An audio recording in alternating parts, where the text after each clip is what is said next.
안녕하세요. 완주군수 박성일입니다. 제가 화면을 많이 준비를 못해서 주로 제가 얘기를 해야겠네요.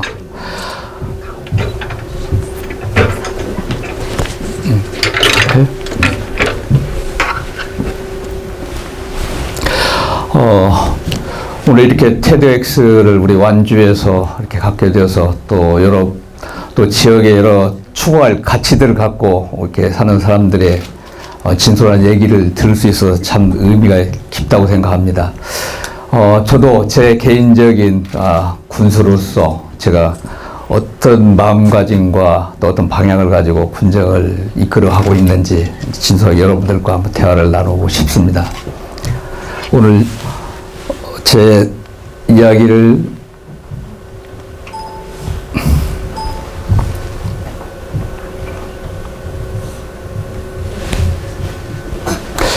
제 얘기를 펼치기 전에 여러분도 잘 아시는 석공과 장인의 차이는 무엇이겠습니까? 역시 아시는 대로 같은 돌을 깨는데도 어떤 생각을 갖고 어떤 가치관을 가지고 일을 하느냐의 차이일 것입니다. 어떤 한 분은 계속 평생을 해도 석공으로 머물고 어떤 한 분은 자기 생각과 가치관을 갖고 간다면 예술가, 장인이 될 것입니다. 그래서 우리가 하는 일도 어떤 생각과 가치관을 갖고 하느냐 따라서 많은 과정이나 결과가 다르리라고 생각합니다. 제가 요즘 어린아이들을 많이 만납니다. 우리 군수실에서 와서도 만나고 또 제가 출마를 했을 때 많은 사람들이 질문을 했습니다. 우리 아이들이 물어보는 건 어릴 때 꿈이 무엇이었어요, 군수님? 또 많은 사람들이 또 왜 군수에 출마했습니까? 이런 질문을 많이 합니다. 이 답은 바로 이 사진 한 장에 있습니다. 저희 아버님입니다.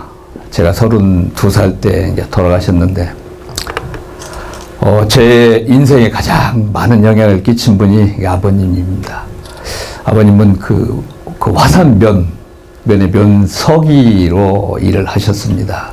그 당시는 교통이 좋지 않아서 하루에 차가 2번 정도 이렇게 버스가 다닐 때고 그래서 자전거를 가지고 출퇴근을 하셨습니다. 면사무소까지. 그런데 아버님이 가실 때는 많은 우리 동네 사람들이 와서 많은 민원, 호적 초본 등등 또 심지어 농약, 비료까지도 이렇게 심부름을 시키셨습니다. 마을 주민들이. 그래서 아버님이 퇴근하실 때는 자전거 뒤에는 막 농약도 비료도 또 한 씩 또 이렇게 싣고 오시곤 했습니다. 이렇게 아버님은 주민들이 원하는 일, 좋아하는 일을 해 주시고 또 주민들은 아버님을 또 존경하고 아버님 무슨 일 있으면 다 아버님과 상의를 하셨습니다. 그래서 어릴 때 이런 모습을 보고 나도 나중에 커서 우리 아버님 같이 주민들이 좋아하는 사람들이 좋아하는 일을 하고 나 좀 존경을 받고 싶다 이런 생각을 들게 되었습니다. 뚜렷하진 않았지만은 아버님과 같은 길을 가고 싶고 또 제가 추구해야 할 어떤 가치를 아버님으로부터 제가 배웠다고 할까요? 그래서 아버님한테 큰 영향을 받았습니다. 그래서 제가 이제 대학교 법대에 가서 그때 법대는 주로 이제 고시를 하러 법대에 갔는데 이제 1학년 말에 과연 이제 제가 정말 진로를 결정해야 할 때가 됐습니다. 행시냐 사시냐 둘 중에 이제 하나 선택을 해야 되는데 저는 행정고시를 선택을 했습니다. 그 이유는 아까 첫째는 아버님 그 영향으로 아버님과 같은 길을 가고 싶다. 그랬고 두 번째 이유는 제가 신이 아닌 인간이었기 때문에 제가 행시를 선택했습니다. 무슨 얘기냐면 우리 인간은 판사가 인간 아닙니까? 판사는 다른 죄 지은 인간을 심판을 해서 몇 년 징역을 이렇게 심판을 하지 않습니까? 그런데 판사도 인간입니다. 인간이 인간을 심판한다는 데서 제가 회의를 느꼈습니다. 인간 99가지 평소에 잘못하고 있는데 자기보다 한 가지 더 잘못했다고, 뭐 폭행을 했다고, 사기를 쳤다고, 인간이 인간을 심판한다는 데는 굉장히 그때 어린 마음에 회의를 느껴서 두 가지 이유 때문에 제가 행정고시를 선택을 했고, 합격을 해서 지금도 행정고시를 선택했다는 건 후회하지 않습니다. 제가 한 30여 년 동안 이렇게 행정고시에서 공직에 입문을 해서 전북도청, 또 행자부, 또 권익위원회 등등 지방과 중앙을 오가면서 행정부시사까지 이렇게 오르게 되었습니다. 행정부시사를 하는 동안 여러분들 아시다시피 전주완주 통합이 무산이 되었습니다. 그러자 많은 우리 지역 주민들이 완주 군수에 한번 출마를 해봐라 이렇게 권유가 있었습니다. 그때까지 뭐 군수 정치직에 이렇게 나오는 부분을 생각을 안 해봤는데 많은 분들이 네 경험을 좀 살려서 우리 고향을 위해서 일하는 게 좋겠다. 그 말을 듣고 고민 끝에 저도 제가 지금까지 한 30여 년간 쌓은 그런 행정 경험과 또 중앙과 지방을 오가며 쌓은 그 인맥, 네트워크를 활용해서 우리 고향을 위해서 좀 아버지와 같은 길을 가는 것도 참 뜻이 있겠다. 지금까지는 책상 위에서 정책을 가지고 주민들을 위해서 일을 했다면 실제로 우리 아버님 같이 현장을 찌면서 실제로 한번 주민들이 좋아하는 일을 좀 한번 해보고 싶다. 이런 마음으로 출마를 하게 되었습니다. 그래서 여러분들 아시다시피 어렵게 부재 당선이 되었습니다. 당선이 되어서 6월 4일 날 선거가 있어서 당선된데 그 기쁨은 며칠 안 갔습니다. 바로 무게감이 오는 거예요. 어깨가. 네가 주민들을 위해서 일을 한다고 군수에 나왔는데 그럼 과연 어떻게 군정을 이끌 것이냐.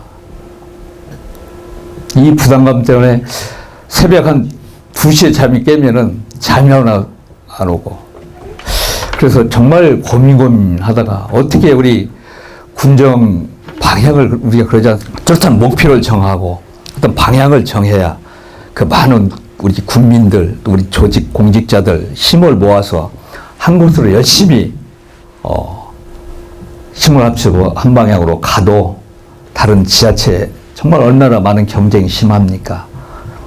그래서 어떤 방향으로 우리 군정 목표를 정할 것인가, 군정 방향을 정해야 할 것인가 정말 고민이 많이 됐습니다.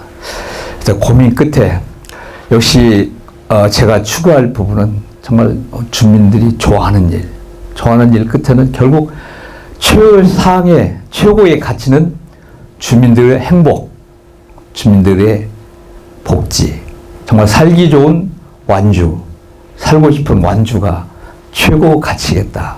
이렇게 제가 결론을 내리고 제가 군정 목표로 삼은 게 다 함께 열어가는 으뜸도시 완주로 이렇게 정했습니다. 다 함께 여기서 열어가자는 그런 뜻은 우리 완주 군의 주인은 우리 주민들입니다. 함께 가겠다. 그래서 여러분 잘 아시는 바와 같이 행정 혼자만은 불가능합니다. 그래서 우리 지역 주민들, 전문가들, 이해관계 집단들 또 여러 같이 가야 그걸 가능합니다. 완주라는 건 아까 정말 우리 완주가 지금보다 더 잘 사는 완주, 더 국민들이 더 행복한 완주, 그래서 전국에서 제일 가는 완주를 만들어보자 이렇게 목표를 정하고 이 일을 실현할 군정 방향으로 이렇게 5가지를 제가 정했습니다. 일자리를 창출하는 상생경제, 가장 지금 심한 게 일자리 아니겠습니까? 아까 그 으뜸완주를 좀 더 설명하자고 한다면, 으뜸완주가 되기 위해서는, 정말 행복한 완주가 되기 위해서는 2가지라고 생각합니다. 하나는 소득도, 첫째는 소득이 높아야 되고, 두 번째는 동시에 삶의 질도 높아야 한다고 생각합니다. 그 소득이 높으려면은 우리 기업을 많이 유치해서 어떤 기업 경제적인 그런, 또 농민들, 우리 농촌 경제도 살려야 되고, 또 개인, 또 이런 상업을 하는 분들도 각 분야별로 소득이 높아져야 되고, 또 삶의 질은 우리가 지금 시골이나 도시나 다 마찬가지로 좋은 물 먹고, 또 깨끗한 환경 속에서 또 쓰레기 처리 잘하고, 이런 정주 여건을 똑같이 갖춰야 되고, 또 문화, 체육 혜택도 다 같이 받아야 한다고 생각합니다. 그래야 삶의 질도 높아져야 한다고 생각합니다. 그래서 그런 으뜸만지를 만들기 위해서 일자리를 창출하는 상생경제, 또 차별과 소외 없는 맞춤 복지, 누구나 향유하는 문화체육, 창조교육, 소통과 공감으로 유민행정, 이렇게 5가지 큰 방향을 정하고 이를 지금 열심히 나름대로 추진하고 있습니다. 그 중에 금년에 일자리 창출 분야에서 저희가 226개 시군구가 전국에 있는데 그 1위를 많은 저희가 상을 받았지만 제가 가장 뜻깊게 생각하는 그런 상입니다. 그럼 이렇게 우리가 군정을 이끌어갈 방향이 정했으면 어떤 마음가짐으로 우리 공직자들이 힘을 합쳐서 어떤 가치를 공유하고 갈 것인가. 그래서 저희가 강조하는 그런 부분들을 여러분께 같이 한번 말씀드리겠습니다. 첫째는 유민 정신입니다. 아까 군정 방침에서도 나왔지만 우리 공직자들은 권한을 위임받은 어떻게 보면 주민을 위한 공직자들입니다. 그래서 저는 면접관으로 한번 2가지를 꼭 제가 질문을 했습니다. 우리 공직 시험을 보는 친구들한테. 첫째는 당신의 봉급은 누가 줍니까?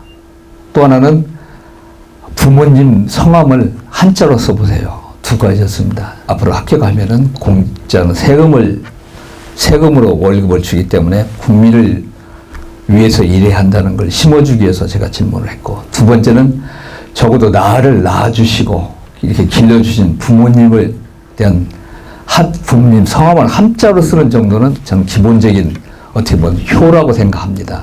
그런 마음을 가져야 정말 자기 부모를 모시듯이 주민들을 모실 수 있다고 생각해서 2가지 꼭 질문을 하곤 했습니다. 그래서 저도 우리 직원들한테 2가지를 제가 주문합니다. 아까 유민행정, 꼭 주민, 모든 최소한의 가치는 주민의 행복이다. 우리가 하나하나, 행정 하나하나, 우리 문서 하나 하는 것도 모든 주민을 위한 가치에 두고 행정을 하자, 이렇게 강조를 하고 있고, 또 하나는 소통, 변화, 열정입니다. 아까 소통은 뭐 더 이상 제가 강조 안 해도 우리 주민들 정말 뜻을 받들어가려면 소통이 잘 돼야겠죠. 또 변화, 세상을 굉장히 지금 빠르게 변화하고 있지 않습니까? 뭐 과학기술, 우리가 지금 핸드폰 같은 경우 정말 놀라울 정도로 변하고 있는데, 우리가 착각하는 게 하나 있습니다. 나도 변하고 생각하고 있다고 하는데 내가 변하는 속도는 한 50km. 근데 세상은 150km, 200km씩 지금 변하고 있는데, 변하는 게 아니라 100km, 150km씩 뒤처지고 도태되고 있다고 생각합니다. 그래서 정말 변화에 정말 대응하면서 살자, 행정을 하자, 이렇게 좀 강조하고 있고,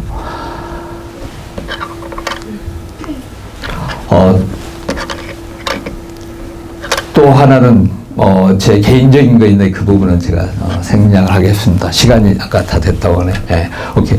다음에 그러면 이렇게 군정을 이런 목표를 방향을 가지고 군정을 이런 마음가짐으로 하자고 하는데, 그러면 네가 군수로서 꼭 하고 싶은 일 뭐냐? 이렇게 질문을 합니다. 아까 일자리 창출도 많고 여러 농업 소득도 높여야 되고 많이 있습니다. 그 중에 제가 이제 중점 두고 있는 것 하나는 노인 복지 부분하고 우리 미래 세대를 키우는 부분입니다. 우리 어머니 아버지를 포함해서 우리 노인 어른들이 그만큼 어려운 때 정말 또 노력해 주셔서 지금 이만큼 대한민국이 먹고 살고 있다고 생각합니다. 그래서 저는 우리 어르신들은 대접받아야 할 권리가 있고, 또 하나 이유는 이제 100세 시대가 이미 왔습니다. 앞으로 120세 시대가 옵니다. 그러면 앞으로 50년 내지 70년을 우리가 어떻게 노인 어른들을 건강하게 잘 모셔야 할 것인지, 이건 정말 큰 숙제입니다. 어르신 누가 집안에 한 분만 아프셔 누워 계셔도 정말 그 집안이 굉장히 어떤 경제활동을 하기도 어렵고 정말 어렵습니다. 그래서 노인 어른들을 정말 어떻게 건강하게 잘 모셔야 할 것인지, 그래서 여러분 노노케어 프로그램이나 건강 프로그램이나 뭐 경로당을 여러 가지 기능을 뭐 또 확대를 하고 등등 정말 노인 복지를 위해서 정말 이렇게 열심히 하고 있습니다. 또 하나는 미래 세대를 키우는 겁니다. 지금 출산율이 1.2, 이대로 가다가 우리 미래 세대가 끊깁니다. 그래서 교육청이 아닌데도 교육 지원과를 제가 만들었습니다. 그리고 그 분정 방침이 하나도 미래를 선도하는 창조교육이라고 교육부문 하나 넣었습니다. 그건 우리 아이들이 정말 출산해서 태어나서 정말 하나의 인격체로서 책임감과 독립성을 가지고 어느 사회에 나가든 자기 몫을 당당히 할 수 있는 그런 하나의 사회인으로 키워나가자. 이게 제가 꿈꾸는 겁니다. 우리 아이들이 좀 잘하고 있는 분들은 뭐 공부 잘하는 공부를 키워주고, 또 예술, 뭐 특히 적성 있는 그 특기성을 키워주고, 또 따라가기 어려운 아이들은 좀 더 우리가 보태주고 디딤돌 돼가지고 아이들이 전체 우리 아이들이 나중에 어떤 사회에 나가서도 다 자기 역할을 할 수 있는 그런 미래 세대를 키우는 그런 데 중점을 두고 특구도 만들고, 예산도 작년에 162억 넣고 금년은 더 투자를 할 계획입니다. 이렇게 아이들 키우는데 정말 제가 중점을 서 있고, 또 하나는 가장 제가 이걸 하는 제 소원이라고 볼 수도 있는데, 공동체, 아까 이웃인이나 완두콩이나 정말 우리 완주에는 많은 공동체가 많이 있습니다. 지금 가족도, 그전에는 가족이나 마을 단위에서 모든 게 해결이 됐었잖아요, 옛날에는. 근데 지금은 가족도 해체돼서 어렵고 마을 공동체도 많이 지금 해체가 되었습니다. 그런데 우리 완주에는 다행히 지난번 계속 조금 일찍 우리 공동체, 뭐 사회적 공동체가 됐든 협동조합이 됐든 마을 기업이 됐든, 아까 뭐 이웃인이나 아까 완두콩처럼 많은 공동체가 다행히 많이 있습니다. 저는 제 좀 소원이 있다면 우리 농촌 지역도 그렇고 우리 아파트 공동체까지 정말 따뜻한 정이 흐르고 아름다운 공동체들이 많이 좀 형성되고 회복되고, 이 많은 좋은 공동체들이 형성되고 그게 모여서 우리 완주라는 전체 공동체 아니겠습니까? 그래서 아까 저는 이웃인이나 완두콩 같은 정말 그런 많은 공동체, 정말 아름다운 공동체들이 더 많이 형성이 되어서 우리 완주를 전체를 정말 따뜻하고 아름다운 공동체로 만들어가는 게 제 소원이겠습니다. 네, 주님과 함께 우리 완주를 더 살기 좋고 행복한, 그래서 정부에서 으뜸가는 완주를 하려고 이렇게 노력하고 있습니다. 여러분들도 제가 가는 이 길에 같이 주시기를 부탁드리겠습니다. 네, 고맙습니다.